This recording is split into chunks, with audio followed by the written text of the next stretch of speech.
E aí, pessoal, tudo bem? Nesta aula eu abordarei o Instituto do Consórcio Imobiliário no Estatuto da Cidade. Eu comentei em outras aulas a respeito do problema do vazio urbano e também falei dos instrumentos que o Estatuto da Cidade oferta ao município para resolver esse problema. O Estatuto fala de IPTU progressivo, de parcelamento ou edificação compulsórios, de desapropriação sancionatória, entre outras ferramentas. Agora, nas disposições finais do Estatuto da Cidade também se encontra um instrumento muito interessante que serve para solucionar o problema dos vazios urbanos, ou seja, aquelas situações em que o proprietário mantém um terreno urbano não edificado, subutilizado, não utilizado, gerando problemas para o desenvolvimento da cidade. Vejam que esse instrumento, o consórcio imobiliário, tem base lá no artigo 46. E esse consórcio imobiliário, ou também conhecido como consórcio urbanístico, nada mais é que uma forma de emparceiramento. Ou seja, o estatuto faculta ao poder público municipal executar, construir uma parceria com aquele proprietário que não cumpre a função social da propriedade imobiliária urbana e, com isso, se substitui a necessidade de que aquele proprietário realize por si só as obras de readequação, ou seja, as obras para edificar naquele imóvel ou mesmo as medidas de parcelamento necessárias para dar a função social ao imóvel. Além disso, pessoal, o Estatuto da Cidade foi modificado e passou-se a autorizar a utilização do consórcio imobiliário também para fins de regularização fundiária. Então vejam, esse instituto serve tanto para resolver a situação daquele proprietário que não dá a devida destinação ao imóvel urbano, às vezes até porque não tem condições financeiras para realizar o parcelamento ou para realizar a edificação compulsória. E também agora é possível usar essa ferramenta para fins de regularização fundiária, tá certo? Bom, em última instância, pessoal, esse consórcio imobiliário nada mais é que uma forma de permuta.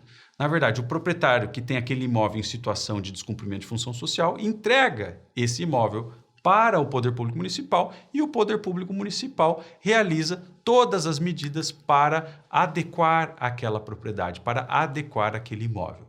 Vamos ver aqui o que diz exatamente o texto legal. O artigo 46, parágrafo 1º, considera o consórcio imobiliário uma forma de viabilização de planos de urbanização, de regularização fundiária ou de reforma, conservação ou construção de uma edificação.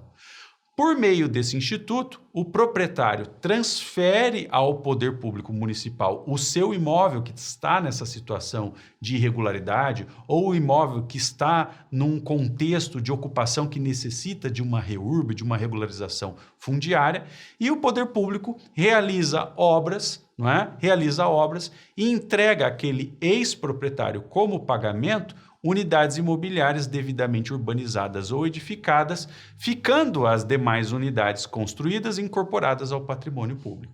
Então, vamos simplificar aqui esse instrumento. Eu tenho lá uma propriedade urbana que não cumpre função social. Pode ser que aquele proprietário não tenha condições de dar a devida função social, pode ser que ele não tenha recursos para isso, para parcelar ou edificar e para cumprir, portanto, aquilo que o município determina.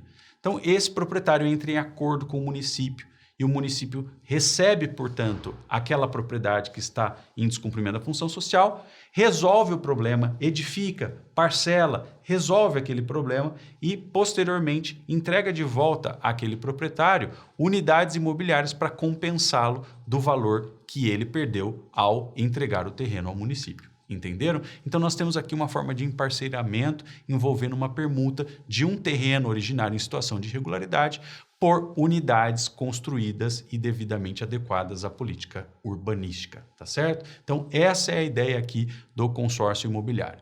Bom, então notem que o consórcio, que é essa faculdade que o Estatuto dá ao município, cria uma série de atribuições para a administração pública local. Porque a administração tem que edificar ou parcelar aquela área para resolver o problema e tem que também devolver as unidades imobiliárias construídas ao ex-proprietário daquele imóvel. E essas unidades que são devolvidas devem compensar, como eu disse, aquele ex-proprietário. Elas devem ser devolvidas no mesmo valor do que valia aquele terreno quando ele foi entregue ao poder público, tá certo?